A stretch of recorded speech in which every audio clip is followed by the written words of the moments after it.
Hello, this is Vlad and a new story from my channel, Amazing Stories. Daria began to confuse her endless dreams with reality. She couldn't tell the truth from the truth anymore. Sometimes she even managed to remember that she was very ill in the accident that had caused her current condition. But even in her darkest dreams, Dasha didn't believe that her beloved Vanya had deliberately slowed down and jumped out of the car before sending it over the cliff. Of course, it was all just a nightmare. Her husband's face, distorted with anger, and his last words. "And now I'll get your money and finally breathe freely.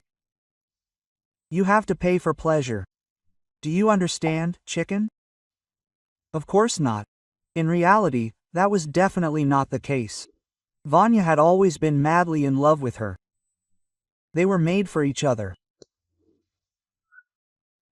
Dasha had always worried about her height. The graceful blonde didn't marry until she was 30.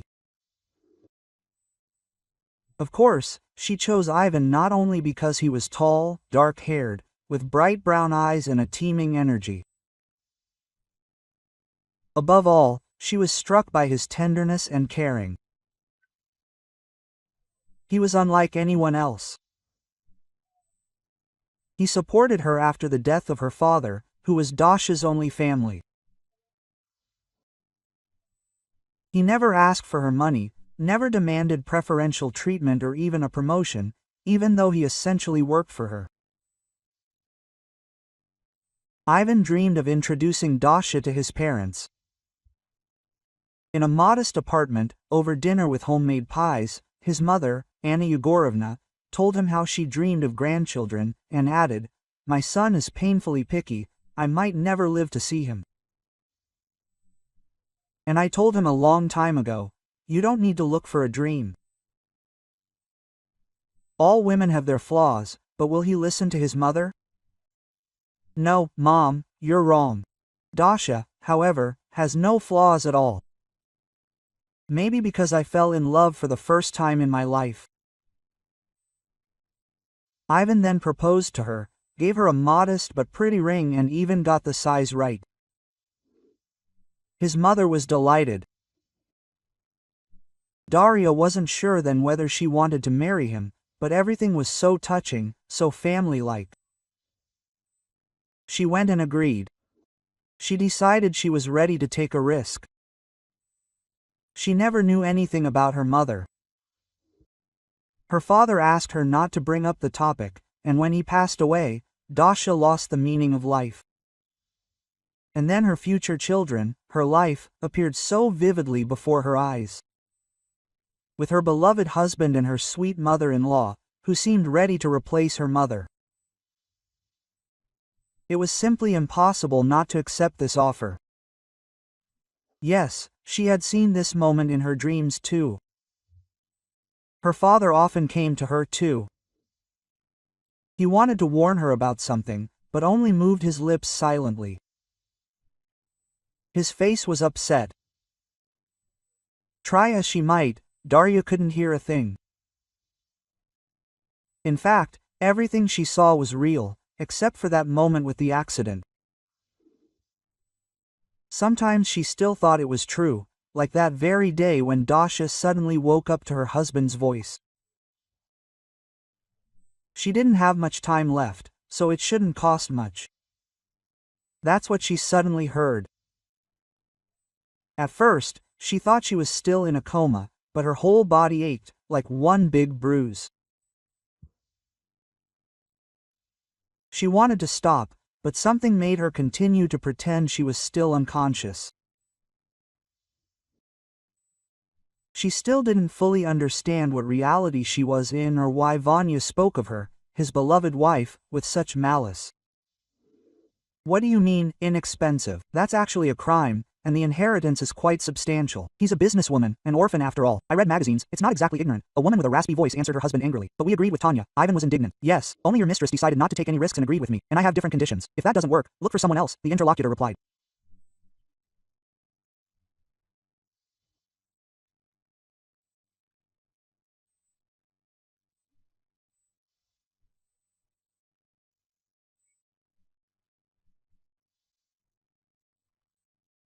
angrily. "And where is Tatiana?" Ivan asked. "I have no idea. Sort out your own relationship. And if you want Iskomi, your faithful wife, to go to a paradise for naive, rich wives, please give her a third of the inheritance. And don't even try to deceive me. I recorded your negotiations with Tatiana on video, in which you admit that you deliberately staged the accident. And there's so much more you say. Basically, if you try to make a joke, you'll end up behind bars, not in a rich life." The unknown woman continued. Dasha wanted to stand up and scream. Tears welled up in her eyes, and she was afraid she'd hurt herself. She had to hold her breath. Vanya had a mistress. He staged the accident and now he wanted to kill her. All her worst nightmares were coming true. She desperately wanted it all to be a dream, a terrible, unrealistic dream. She would wake up, find herself in the arms of a reliable, loving husband, and live with him for the rest of her life. Vanya would tell her, "I'm glad you're alive. Without you, everything has lost its meaning." But instead of the return of family happiness, Daria felt pain, both physical and emotional. And also horror, endless disgust, and self-contempt. She suddenly remembered that when Dad was still alive, he said, "Daughter, it seems that this new manager is courting you. Be careful with him. I know people like that. They lay you down softly, but then you sleep not so much harshly, and in general I regret that I got involved. Such people charge a corpse for entry, $1 million for exit, and it's good if it's in rubles, you understand me." He even looked at her so warily then. How could she even forget about that conversation? Dad was a strange man, stubborn, intractable and tough, but he loved her and was never mistaken in people. What did Dasha answer him then? "Dad, it's just a normal polite attitude. I don't even like him. Ivan is 7 years younger than me. He's still so young." Dasha was then going through a breakup with Yegor. He started an affair on a business trip, came back and said with a repentant spirit that he accidentally became a father, and his accidental lover should give birth. And all this before the wedding, after they'd spent 8 years getting used to each other. Of course, she couldn't trust him anymore. It was such a blow. Interestingly, Yegor wasn't prone to affairs at all. Her whole world collapsed then. What else could you expect from a man capable of such a thing? Dad tried to persuade her to think, not to rush into things. Maybe she would have done just that, but Yegor finished her off then. He stalked her for 6 months, begged her for forgiveness, and then brazenly gave her one last chance. Yes, that's what he said. "If you really don't need me, then I'll marry the mother of my child. The baby can't grow up without a father. At least I'll be useful there." And who would forgive him after that? Dasha concluded that the mistress wasn't a coincidence at all. Otherwise, he wouldn't have wanted to marry this Tatiana, or whatever her name was.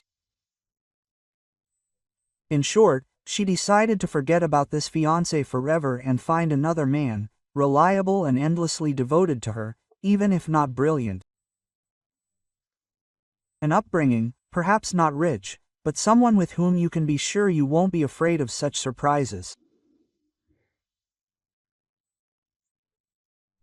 Dasha thought she'd found the man of her dreams, but the pink castle suddenly turned into a viper in the desert, and now it hissed in her room, threatening to kill.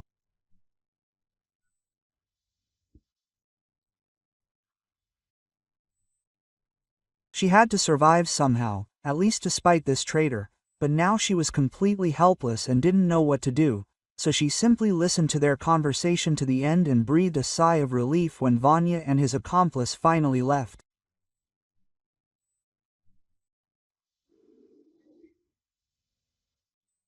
And I saw that you woke up, trying to distract your husband. To her horror, Dasha heard the voice of the same woman nearby, trying to get more money for gently sending her to the next world. Daria closed her eyes and didn't move. It was an instinctive reaction. The cramps in her hands betrayed her, and she was breathing too loudly. But she could only hope that all this would somehow resolve itself.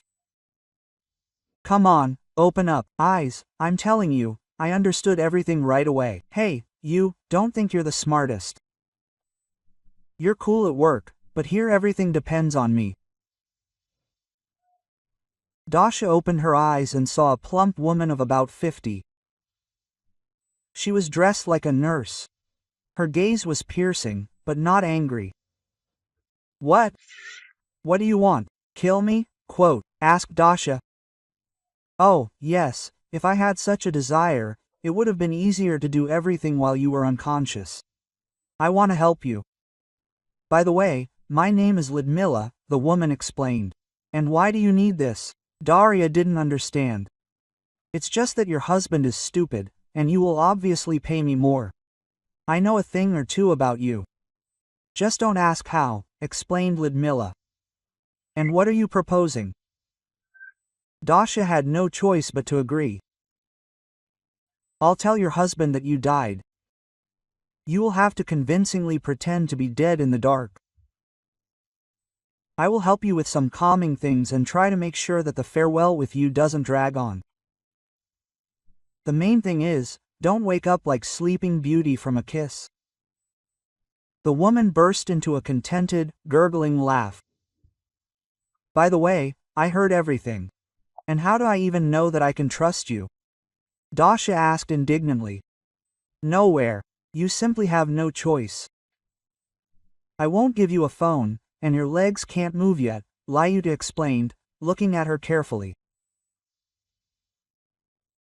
The nurse's gaze seemed to radiate something vaguely resembling sympathy. But it was more like Ludmila was looking at her like a caterpillar that, for some reason, it was a shame to crush. But I'll just call for help. Dasha decided she could scream. Why didn't she do that right away? She had already tried to make a sound, but someone clamped her mouth shut. Don't be stupid. This is a very unpleasant place. All sorts of bad things happen here under the guise of a private clinic. If you scream, no one will help you. And you'll ruin me too. I'm taking a big risk because of you. Dasha herself didn't understand why she suddenly realized that there really was no other way out, but she decided to do what the nurse told her, thinking that perhaps she was committing another stupidity of her own. Life. Now, for some reason, such a decision seemed safe. My intuition told me so. If they deceive me again, this stupidity will at least be the last. I find it very comforting, but Dasha sighed. And you're great, you haven't lost your sense of humor. So, the patient is most likely alive, Ludmila concluded approvingly and added, get some sleep for now, you need to rest. Tonight, you'll kind of die. There will be only one on duty, and I'll pay. Basically, just do what I say. Ludmila looked at her carefully and asked, does it hurt a lot? Dasha nodded, and for some reason, at that moment, she felt grateful to this rude nurse. She silently handed over some pills and gave her a glass of water. 15 minutes later, Daria fell asleep. The pain subsided, she dreamed of her father. This time, he was smiling. I'm doing everything right. Or are you happy that we'll see each other soon? Dasha asked. But Dad didn't answer. And instead, Yegor suddenly appeared. Short, gray-eyed, with a receding hairline, completely unreadable in appearance, but still so beloved. It seems I did something stupid, I married you out of spite. A very bad man, Dasha told him. It's okay, we'll still be together, he replied. And Dasha, for some reason, burst into tears and woke up to the sound of her own sobs. Meanwhile, Ludmilla was very worried. She hadn't seen her daughter in person for over 20 years. Was it all Lenya, his stubbornness? Yes, Lyuda made a mistake, but she paid for it. And Leonid could have been more gentle. How she begged him to at least take her on as a nanny. And he replied, "It's too dangerous, I already hid you from the scoundrels you got involved with. And I managed to lie to them that you were simply with a surrogate mother. She gave birth to my daughter on order. Do you want problems for me, our daughter? You don't understand that for your, so to speak, acquaintances, we will be a constant target of blackmail and all sorts of dirty tricks. At least have pity on yourself. How long will you live when everything becomes known?" Quote. Asked Lenya, Lyuda understood that he was right. In fact, her whole life had turned out to be the most foolish thing. She'd loved him since she was a clumsy and rude teenager. And Leonid had loved her, but then a rich woman adopted him. Leonka had always been well-mannered, intelligent, and grateful. Back then, Lyuda somehow considered him a traitor. Although it wasn't his fault that the rich woman hadn't wanted to take her into the family. Ludmilla had always had a bad reputation. She'd been known for being a racist even as a child. But really, she just wanted to spend time with her two younger brothers and help them get on their feet. She'd planned to make connections and hadn't counted on Leonka. She thought he'd forget and never come back. So she fell in with a bad crowd, one that wasn't above making money. She raised her brothers and even managed to cure their mother of alcoholism. But then Leonid showed up, all handsome and in shining armor, and said he loved her.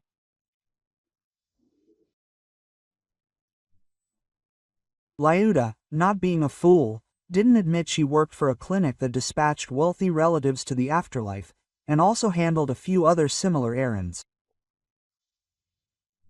They started dating. Ludmilla got pregnant, and then Leonid found out everything and forbade her from communicating with his daughter or himself forever. Still, she managed to keep an eye on Dasha from afar. And when Dasha turned 5, she even bribed some clown who was supposed to congratulate the child on her birthday, and then showed up herself in a silly wig and a red nose. She and Dasha recited poetry and smiled. Lyuda was sure she'd fooled everyone, but Lenya somehow guessed and warned her, "If you show up in their lives again, things will end badly." He gave her a tidy sum. Ludmilla used the money wisely, abandoned her shady dealings, and started a new life, but she never stopped keeping an eye on her daughter. She spent a significant portion of her money on a detective. That's how she learned that Vanya, her daughter's husband, was seeing his mistress. But the scariest part wasn't that, but the fact that his Tanya worked in the shady business where Lyuda herself had once been involved. She blamed herself for not having intervened in time, and never imagined that Ivan would go with his wife when the accident was staged. It was a clever move. Then he lied about being thrown out by the impact, remaining so white and fluffy. Then Lyuda decided to risk everything for her daughter, showed up at the clinic, saying she needed money. The doctor was surprised, but took her in. Especially since Tatiana had suddenly decided to get married and start living an honest life. Lyuda, of course, also overpaid Tanya so she could boldly move on to a new life and never speak to Ivan again. However, it was actually quite easy. Tatiana found some rich fool who took her word that she was expecting a child from him, even though Vanya was actually the father. She didn't trust Ivan for a second, didn't love him, so she happily agreed to Ludmila's proposal. And now all that was left was to save her daughter, and then come what may. Ludmila wasn't afraid for herself. She had long ago raised her brothers, and they, oddly enough, had become quite decent people. She had no other children besides Dasha. And Ludmila had never loved anyone except Lyania. And there were the odd passerby. Lyuda wasn't a saint, but she knew for sure that she had only married one man, and he was no longer alive. All she could do was console herself with the thought that Lyania had once loved her too. He never married again. Although such a rich and intelligent man had plenty of opportunities. Yes, it could be that the unattractive and unintelligent Lyuda had somehow captivated him, and she hoped to meet him someday in the afterlife and personally ask him whether he loved her or not.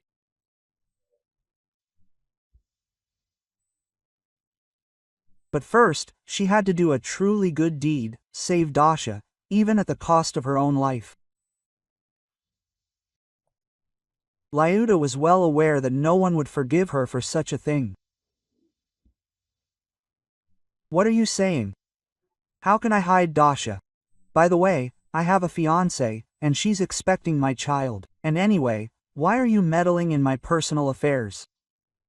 It took Yegor a moment to understand what this strange, rude woman with the raspy voice wanted from him. But Ludmila persisted and handed him a photo and the detective's report, as well as the recordings.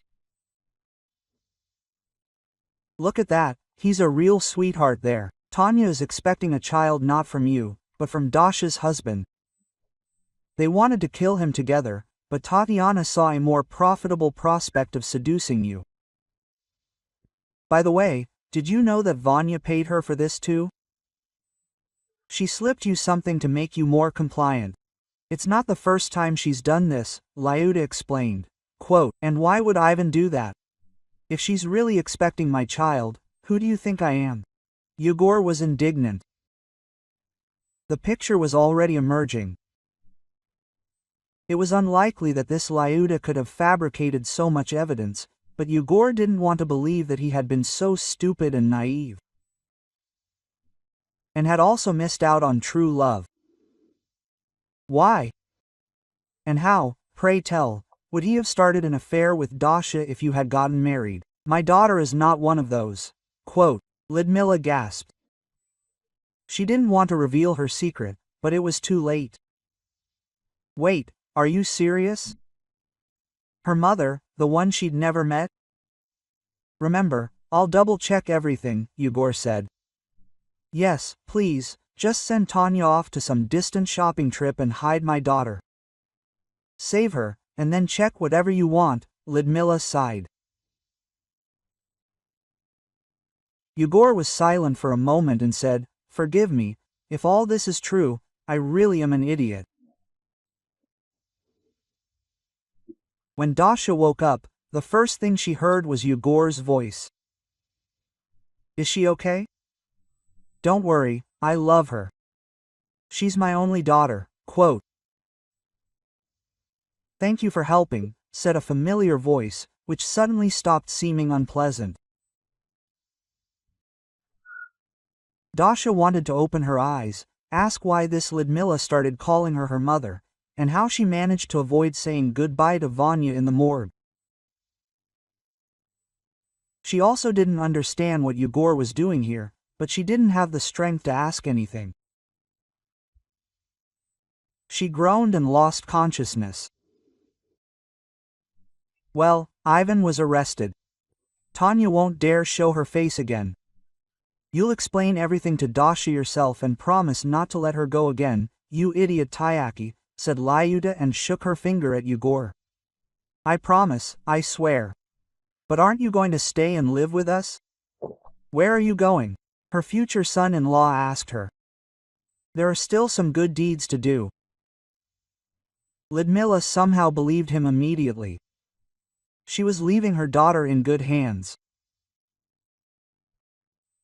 She had to atone for old sins, help save the remaining patients, and also imagine the investigators gathered incriminating evidence. Even if she survived, she'd be imprisoned, and they'd still find her in prison. Or maybe even eliminated before she was imprisoned.